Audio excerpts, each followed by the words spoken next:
So here's a little thumbnail sketch out of my sketchbook. Probably measures about 3 inches in width, a little marker and pen sketch. And what I thought I would do is demo for you how to do a proper water reflection. And even though it looks like it's going to be a pretty straightforward, simple one, there's a couple little things you need to watch out for. So I'm going to start just by doing a little cleanup on this. Typically I would do the water reflection at the end of a rendering. But in this case, I wanted to jump right to what the lecture in the course is about, which is doing reflective surfaces. So I'm just going to clean up really the area around the water, and then we're going to go in and selectively pull out elements from the scene and mirror those into the water plane. So this is all water in the foreground with the exception of that little sliver of S-shaping sand through there, or dirt. And what I'm trying to do here is just clean up the intersection of the water to the foreground and for the architecture, and thinking about how where those elements are going to be in space. And the reason I would usually do the reflection last is that you would get all the colors and textures out of the architecture and all the elements that you've painted. In this case, we're just going to have a rough, marker sketch reflected into the water, but it's all the exact same steps. And we will finish the water part. In fact, I'll finish it actually in color as well. So all I did there was pull the architectural elements, foreground elements off the background. And the reason for that was that I need to pull everything that's going to reflect into the water and put it on a separate layer. And it's going to be by far the simplest way to do this construction. So I'm grabbing the lasso tool and I'm just going around and I'm just going to delete the water off of that layer that I made. So I'm just selecting it and then deleting. And I'm going to do the same for the silhouette. And here I'm trying to pay a little bit of attention to the perspective. So it's pretty much, it's quite a long lens actually, slow perspective convergence, and that whole section back there to the left half of that architecture is kind of in 1-point perspective, and so I can just use the straight line right across the bottom of that intersection to the water. And then this comes a little bit into the foreground, that wall over there, along this pond or lake or whatever it is. And so I'm trying to clean that up a bit and make sure it's in perspective. And then there's another foreground element there to the right, that little triangle shaped rock or whatever wall, and that's a little bit closer even. So I'm trying to set up a few overlaps to change and make the reflection a little bit more complex and a little bit more accurate, in that there's going to be, I think, hopefully for you, a couple of surprises that you might not have guessed about how to do this reflection. So first step, I need to clean up the thing I'm going to reflect. And I'm really just cleaning up the silhouette and just using an eraser. And that's about it. So this is a little tedious. I sped it up through this section. There's various speed ups and slowdowns throughout all my lessons for you guys, so that I can try to squeeze more content into the 2-hour target, and really to speed up the tedious stuff more than anything. So now I'm just refining my silhouette of that piece of architecture. I don't know what it is, but some sort of sci-fi something. And now this building that I'm outlining here, this silhouette, I'm imagining that that's some sort of architecture, but it's way, way in the distance. So that's one of the interesting things we're going to reflect. We're going to see if that reflects into this foreground lake or not. I saw this kind of as a little spaceship landed up there. There's like a little landing pad on top of that building. And it's kind of, that's the front there. It's like a front 3/4 view. And I'm not going to go into detail, but that's in my mind. That's what I saw. It was a little ship landed up there. And refining my silhouette. Almost done. Essentially all we really need to do to mirror this into a flat plane, right, is to take all that architecture and flip it vertically. the challenge becomes in knowing where do you flip it on itself. So that's where we need to do a little bit of construction. Once you know the technique, then it's going to be quite simple. It's one of the easiest and most fun things to do. I love putting water into my big scenes and adding a little bit of reflectivity here and there. And it's really easy to do when you have a low camera point of view like this, because all you really need to do is just flip vertically your pieces of architecture or anything poking up off of that that water plane. Flip it vertically and then adjust the perspective. So sometimes, like if I flip that building, for instance, if I was going to do it very accurately, I'd start to see the underside of that little cantilevered area much more than I do in this perspective. But the lower the angle, meaning the lower your eye level, more parallel you are to that reflective plane, whether it's water or tile floor or anything, the less perspective correction you'll have to do. So that's why the low angle like this is kind of the freebie one. So I'm just finishing the cleanup there. I'm imagining there's some sort of bridge, sort of walkway or something coming out of the bottom of that building, the cantilevered one with the ship on top that's leading over to that other structure. Okay, I think that's getting pretty close. I'm not going to bother to clean up the sky much other than just doing a big gradation. So I put a layer above my background layer, add a little atmosphere way in the distance, and that'll just clean up our sky. And really that's the only part that's going to reflect. We're not going to see it because we run out of picture plane on this one. So now I'm going to select my architectural elements. So I'm going there and making some selections off of my base layer. Really not off the base layer, I'm sorry, off of the one where I had the cleaned up architecture. And so if we were going to mirror this, right, we could draw a little box, and what I want to do is take that height and I just want to mirror it right into that water plane. So we could do our foreshortening method across. We can find those points and mirror them into that plane. And then that would be the height back there, so we have that perspective. So you could draw it like this and redraw the whole thing, but in the case of this long camera lens, we can probably just flip it and get away with it.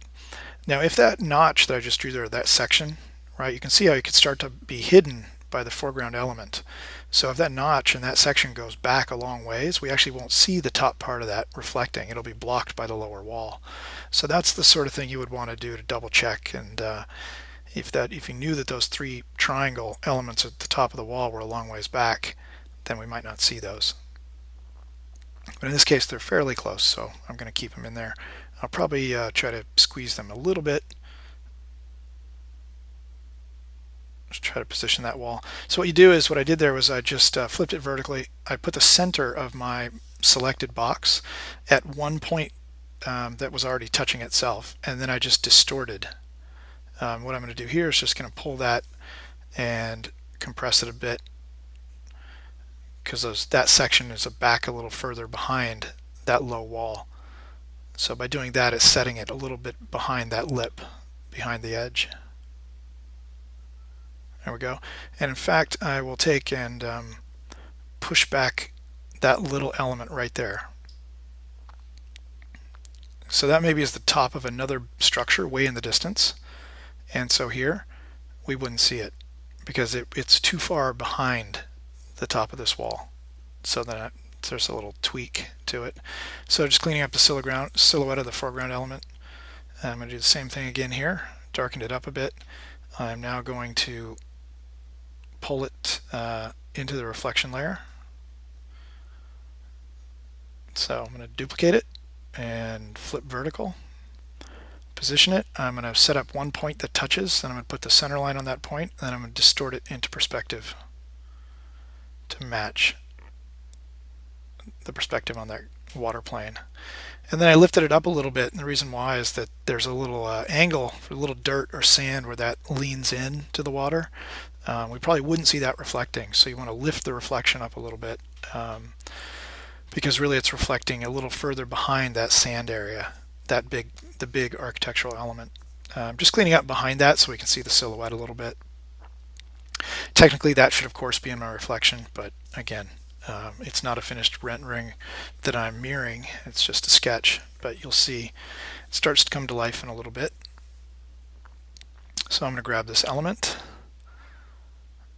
and this is the bigger piece of architecture, and I'm separating it off for that left hand little island. I'm thinking that's a little bit in front of that element. The rest of this architecture is kind of almost on one plane. It's kind of one point. Maybe doesn't have a lot of depth to it, so just cleaning up the silhouette a bit, and I'm going to pull that off of its background, so I'm erasing that light gray, which was that building and stuff in the distance. So redefine that silhouette, and then I'm going to mirror that. So again, duplicate the layer and flip vertical,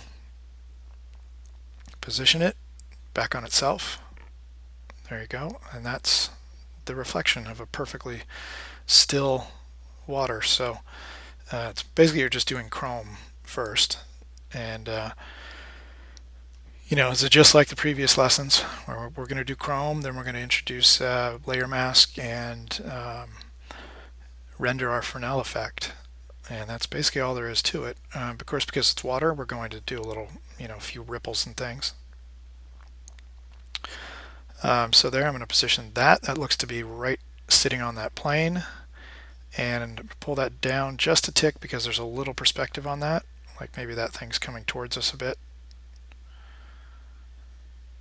Again, you know, pretty loose perspective. It's just a thumbnail sketch out of my sketchbook that we're mirroring, but it's got all the good stuff for reflectivity that's going to happen. So there's some. All right, now it's looking like chrome, and I'm just going to consolidate a couple of these reflections into the same layer.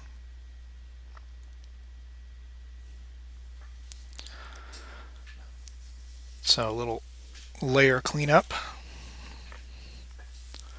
And what I need to do is the buildings that are way in the distance, we need to figure out, do we see those reflecting or not? So there's the horizon line.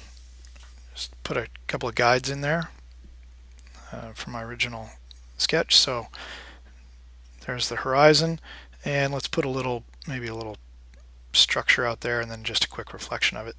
So it's like glass way off there in the distance, becoming that little strip of land with another building. Okay, just organizing my layers. I'm putting my reflection below my structure layer because I want that, the land, because it has a clean edge and a clean silhouette, it can sit on top of the water. Okay, so now what I want to do is I want to figure out, do we see the reflection of those buildings that are way in the distance? Like that could be a city, you know, cityscape or something way over there. So what you do is you first figure out where is the water intersecting the bottom of your shape. So I'm saying it's way over there, and that's where it's intersecting the bottom of our shape. And then that's where it hits, my vertical would rest on the water plane, and then I would double the height into it. So that's all we need to do. And you, of course, you could, you know, measure it with a ruler in this case, or you could, you know, draw a rectangle and draw the X, right, and find the center line and foreshorten that across into the ground plane or the water plane. And so what I need to do now is I need to pull those buildings, those light buildings, off of my architecture layer. Okay, and then I need to clean those up as their own separate silhouette. And then we're going to mirror that into the water behind this cantilevered building, and we'll see what we get. So I'm just cleaning up that, I'm just continuing the shapes behind my architecture, my foreground elements.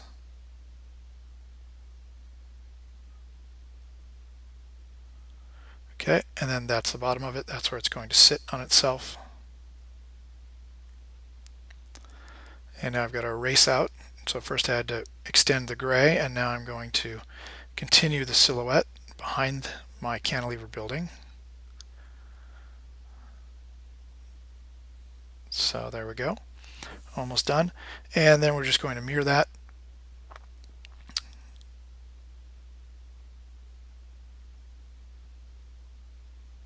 So there's the cleaned up layer, and mirror it, touch it back onto itself. And that's where the reflection of those tall buildings would go. So there's the surprise, and that's the interesting thing by doing it properly. As it goes off into the distance and into perspective, we see the building above the top of the cantilevered building in our perspective. But when I look at the reflection, the tops of the buildings are actually hidden by the reflection of our cantilevered building. And that's because there are different places on that perspective plane. In the foreground, right, that reflection of the cantilevered building started much lower than the reflection of the cityscape that's way in the distance. And the net result is that it's like cut out cardboard elements, and they're placed in different places, and so when they overlap, the perspective influences that as they go back in the distance. So makes for a much more convincing reflection. Okay, all I've done now is taken and made a water layer. I just paint bucket filled from the horizon down, basically, or from that little strip of land with the little building in the distance, down and all the way to the bottom of the picture. And I colorized it, made it green. So now I'm painting the water without the reflection. So you just imagine it's a little bit transparent. So the deeper pools has more of the silt and dirt and whatever sediment or whatever's in the water that's making it green. That is darker. So the deeper areas get darker right up where it meets the dirt. So in this case, it's going to have a light dirt, tan colored dirt, and that's what I'm painting into the shallow areas, which is right up against the strips of land. And the deeper areas I paint a little bit darker. Okay, turn back on our reflection. Now it's still 100% opaque. And let's just make sure if there's any little gradation or something in my sky that it's also part of my reflection. And it looks like it was pretty much 100% opaque, so I didn't really need to do that step. But should there have been a little stray cloud or something up there, it would have been nice to reflect that in.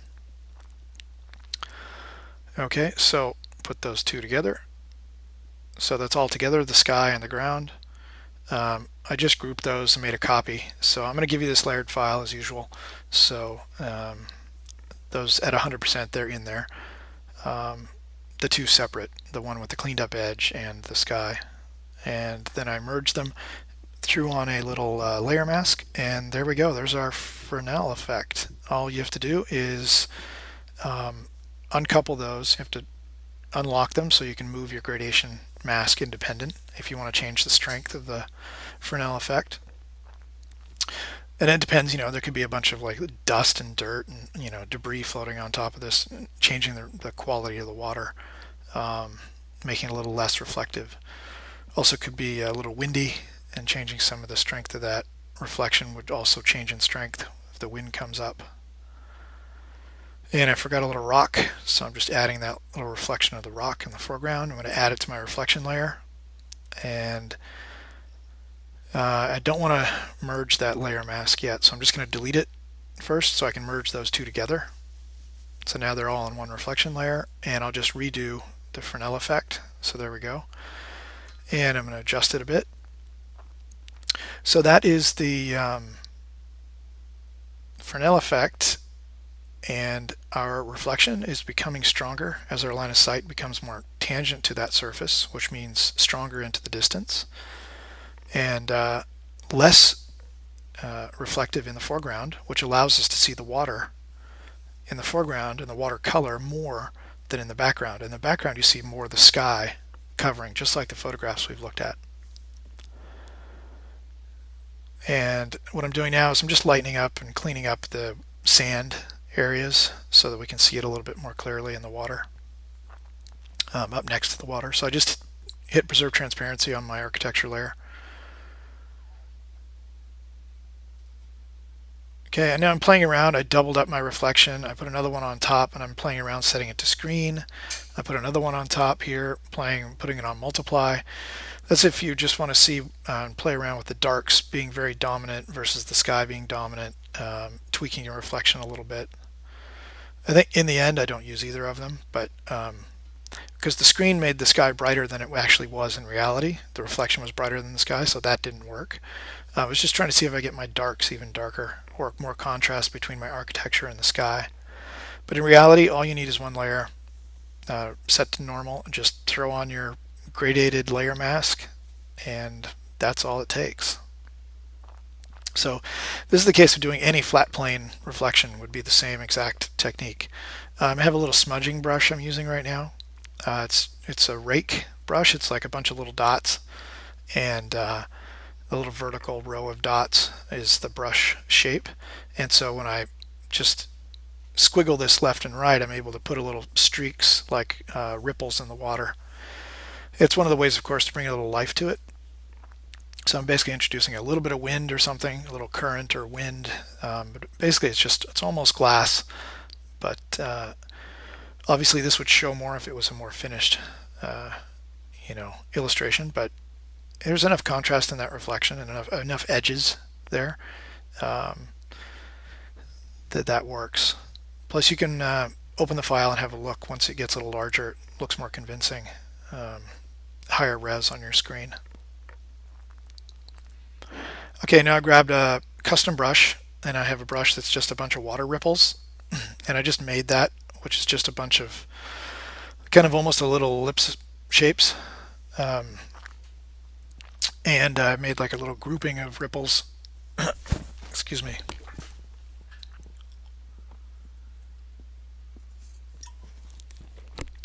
And just compressing that as it goes off into the distance. So you can see as I was painting in the background there, I just compressed my brush shape. So you see I have my brush tip shape open while I'm painting, and that allows me to change the shape of it. So I compress it when I want to make it more foreshortened into the distance, like there's a little bit of wind out there on that water causing those ripples. And then I'm painting the color of the sky and a dark green, and I'm alternating those two colors to do the front face of a wave and the back face of a wave, of a little ripple. So see, I went and picked the sky there. So I'm saying those ripples, my line of sight is going to bounce off those little waves up to the sky. So I'm bringing a little bit of that sky color into here to make it a little bit more irregular. Break it up a bit because the reflection is just a little too smooth. And then you can go and do dark ones too, because that's like we're seeing straight through the dark water as the face of those little ripples are more perpendicular to our line of sight. And now, of course, we have our layers set up properly. We can change the color independent of the reflection. So it's just like changing the base paint. So I'm just shifting it around, seeing is there anything more interesting, really just to demonstrate how you have full control because of your layer strategy. And I think I'm going to warm it up just a tick. I'm going to go with that, a little bit more yellowish. And the last touch will be to colorize just that little S-shape, more like a Z-shape strip of sand there, just so it makes sense with the water. And so you can see how I could take a grayscale and start to bring color into it quite easily. And so there we go, colorizing that a bit, just so it makes sense with those. That's the same color that's going down into the water, where it's very shallow, so we can actually see that color. And you could even start to colorize the rest of it. So here I'm colorizing my reflection a little bit, because that's a reflection of that little sandy hill right there. So it matches. That makes it look much more realistic. And so you could do that anywhere you want. You could colorize, just as an example, I wanted to colorize this wall, right? We could colorize that, keeping all the value structure the same, just using my brush set to color. And then we would go back to our reflection with preserve transparency turned on and just shift the color of the reflection. I don't particularly care for that, so I'm going to undo it. And this is wrapping it up. So that's how you do water. Hope you enjoyed it.